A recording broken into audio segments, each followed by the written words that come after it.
Hi. ಬಸ್ಸಲ್ಲಿ shopping ಮುಗೀತು, ಹತ್ರ ಬಂದಿದ್ದೀನಿ.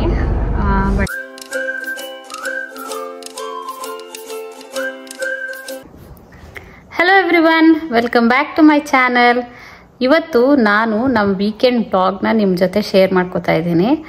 ಆ್ಯಕ್ಚುಲಿ ಸ್ಯಾಟರ್ಡೆ ಮತ್ತು ಸಂಡೇ ಎರಡೂ ಸೇರಿಸಿ ನಾವೇನೇನು ಮಾಡಿದ್ರಿ ಅನ್ನೋದು ಈ ವ್ಲಾಗ ಶೇರ್ ಮಾಡ್ತಾ ಇದ್ದೀನಿ.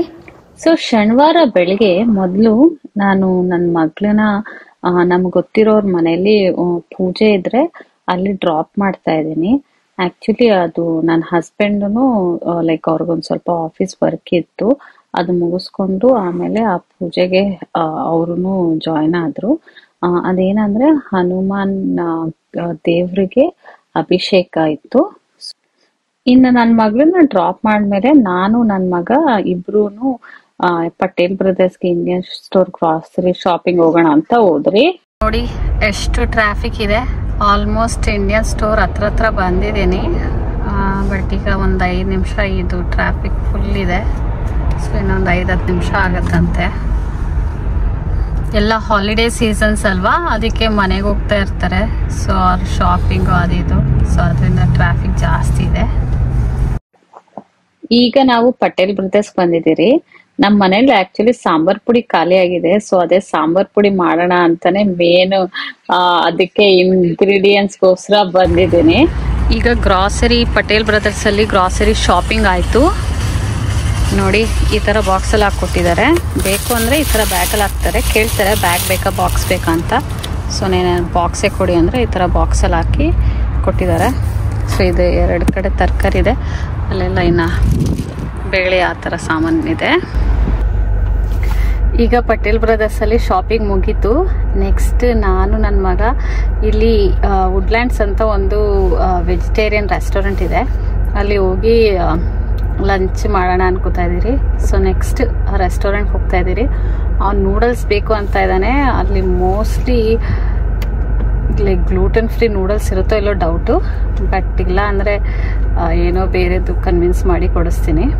ಸೊ ಈಗ ವುಡ್ಲ್ಯಾಂಡ್ಸ್ಗೆ,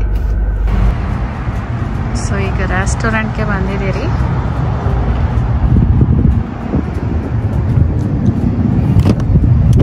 ಚಿನಾ ಕಾಮ್.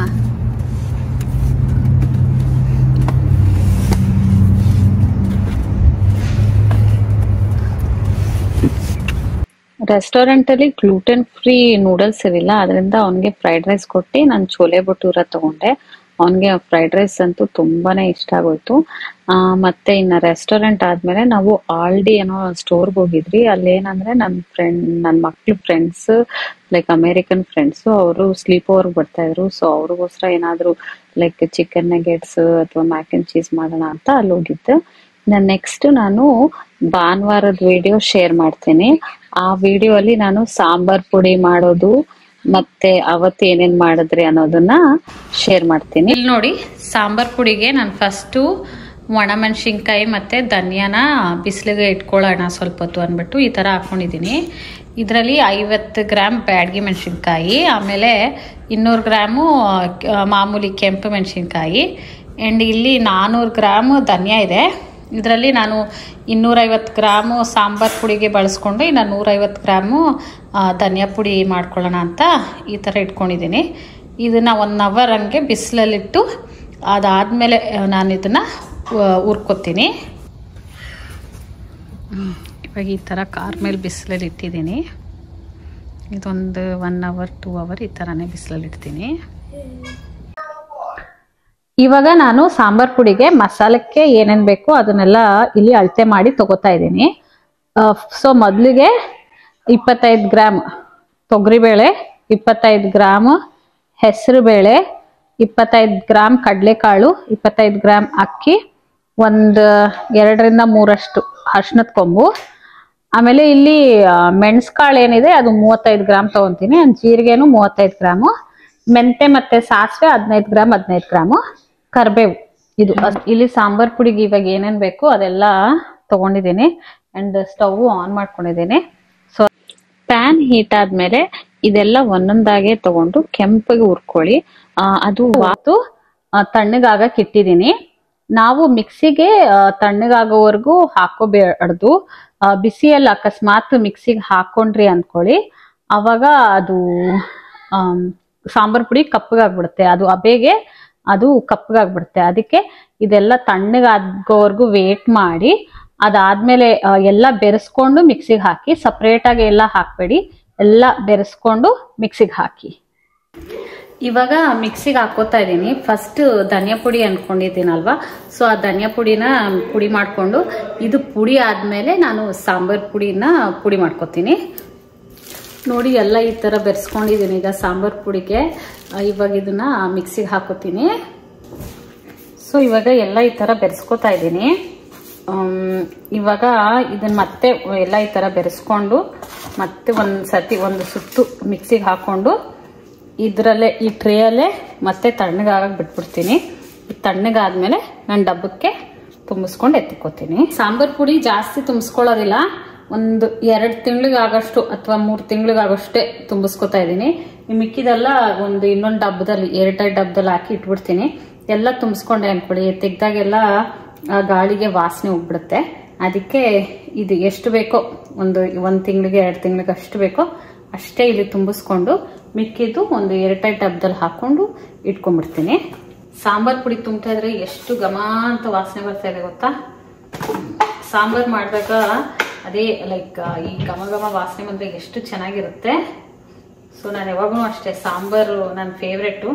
ಆ್ಯಕ್ಚುಲಿ ಬೆಂಗಳೂರು ಕರ್ನಾಟಕ ಅವ್ರಿಗೆ ಸಾಂಬಾರು ಅಂದರೆ ತುಂಬ ಇಷ್ಟ ಅಲ್ಲ. ಸೊ ನನಗೂ ಅಷ್ಟೇ ಸಾಂಬಾರು ಅಂದರೆ ಫುಲ್ ಇಷ್ಟ. ಸೊ ನನ್ನ ಹಸ್ಬೆಂಡು ಕರ್ನೂಲವರು, ಅವ್ರಿಗೆ ಅಷ್ಟೊಂದು ಇಷ್ಟ ಇಲ್ಲ. ನಂಗೆ ಮದುವೆ ಆದ ಹೊಸರಲ್ಲಿ ನಂಗೆ ಅಡುಗೆ ಮಾಡೋಕ್ಕೆ ಗೊತ್ತಿರಲಿಲ್ಲ. ನನಗೆಲ್ಲ 1-2 ತಿಂಗಳು ಬರೀ ಸಾಂಬಾರೇ ಮಾಡ್ತಾ ಇದ್ದೆ.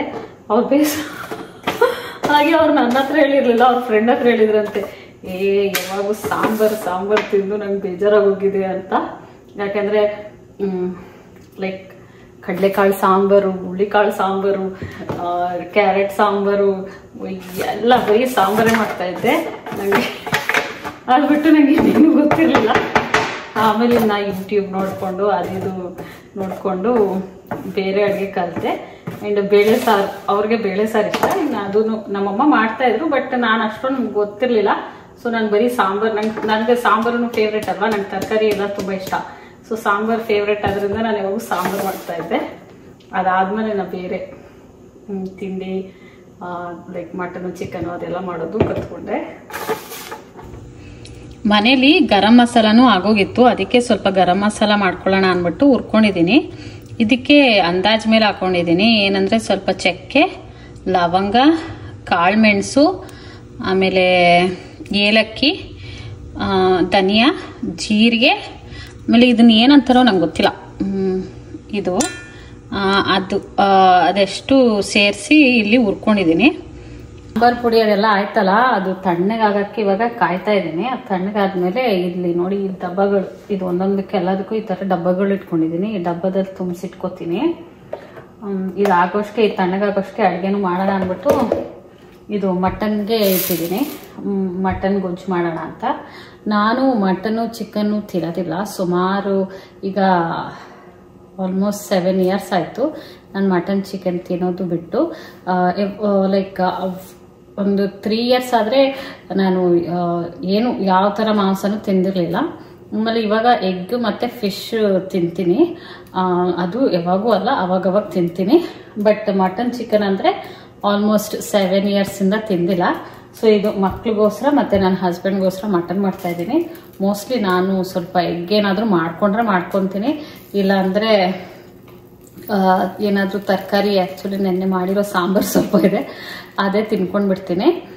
ಬಟ್ ಸದ್ಯಕ್ಕೆ ಈಗ ಇದು ಮಟನ್ ಆಗೋಷ್ಟೇ ಇದನ್ನು ತುಂಬಿಸ್ಕೊತೀನಿ. ಆ್ಯಂಡ್ ಆಲ್ಸೋ ನೆನ್ನೆ ನನ್ನ ಹಸ್ಬೆಂಡ್ಗೆ ನಾನು ಸ್ವಲ್ಪ ಶಾಪಿಂಗ್ ಹೋದಾಗ ಬೆಳ್ಳುಳ್ಳಿ ಕೊಟ್ಟಿದ್ದೆ ಬಿಡ್ಸ್ರಿ ಅಂತ, ಈ ಥರ ಬಿಡ್ಸಿಕ್ಕಿದ್ದಾರೆ. ಇವಾಗ ಅದನ್ನು ಬೆಳ್ಳುಳ್ಳಿ ಶುಂಠಿ ಹಾಕಿ ಪೇಸ್ಟನ್ನು ಮಾಡ್ಕೊಂಬಿಡ್ತೀನಿ. ಸೊ ಇದು ಮಾಡ್ಕೊಂಬಿಟ್ರೆ ಬೆಳ್ಳುಳ್ಳಿ ಶುಂಠಿ ಪೇಸ್ಟ್ ಒಂದು 10-15 ದಿವಸಕ್ಕೆ ಅದನ್ನು ಕೊಡ್ತಾ ಇರೋದಿಲ್ಲ. ಸೊ ಇವಾಗ ಅದನ್ನು ಮಾಡ್ಕೊಂಡ್ಬಿಡ್ತೀನಿ. ಇವತ್ತೇನೋ ಅಂದ್ಕೊಂಡಿರ ಎಲ್ಲ ಪುಡಿ ಮಾಡ್ಕೊಳ್ಳೋದು, ಇದನ್ನು ಪೇಸ್ಟ್ ಮಾಡಿಕೊಂಡು ಲೈಕ್ ವೀಕ್ಗೆ ರೆಡಿ ಆಗ್ತಾಯಿದ್ದೀನಿ. ಸೊ ಇವಾಗ ಇದು ಆಗೋಷ್ಟೇ ಇದನ್ನು ತಣ್ಣಗಾಯ್ತು. ಇದನ್ನು ತುಂಬಿಸ್ಕೊಂಡ್ಬಿಡ್ತೀನಿ. ಅದು ಗರಂ ಮಸಾಲ ಇವಾಗೇ ಎಲ್ಲ ಹುಡ್ಕೊಂಡಿದ್ದು ಸ್ವಲ್ಪ ತಣ್ಣಗಾಗಲಿ ಅಂತ ಅದಕ್ಕೋಸ್ಕರ ಕಾಯ್ತಾ ಇದ್ದೀನಿ. ಅದು ತಣ್ಣಗಾದರೆ ಅದು ಮಿಕ್ಸಿಗೆ ಹಾಕಿ ಇನ್ನೆಲ್ಲ ಸೇರಿ ತುಂಬಿಸ್ಕೊತೀನಿ. ಆ್ಯಂಡ್ ಅಷ್ಟೊತ್ತಿಗೆ ಬೆಳ್ಳುಳ್ಳಿ ಇದೆ, ಇದು ಅಳತೆ ಎಷ್ಟಿದೆಯೋ ಮೆಷರ್ ಮಾಡಿಕೊಂಡು ಆ ಅಳತೆಗೆ ಶುಂಠಿನೂ ಅಷ್ಟು ಅಳತೆ ತೊಗೊಂಡು ಅದು ಪೇಸ್ಟ್ ಮಾಡಿ ಎತ್ತಿಕೊಡ್ತೀನಿ. ನೋಡಿ, ನೆನ್ನೆ ಇಂಡಿಯನ್ ಸ್ಟೋರ್ ಪಟೇಲ್ ಬ್ರದರ್ಸ್ಗೆ ಹೋಗಿದ್ನಲ್ಲ, ಅಲ್ಲಿ ತಂದ್ಕೊಂಡಿದ್ದೀನಿ. ಎಷ್ಟು ಫ್ರೆಶ್ ಆಗಿದೆ, ಎಳೆಯಾಗಿದೆ. ಸೊ ಬೆಳ್ಳುಳ್ಳಿ 230 ಗ್ರಾಮ್ ಬಿಡಿಸಿದ್ದಾರೆ. ಇದನ್ನು ಅಷ್ಟೇ ತೂಕ ತಗೋತೀನಿ.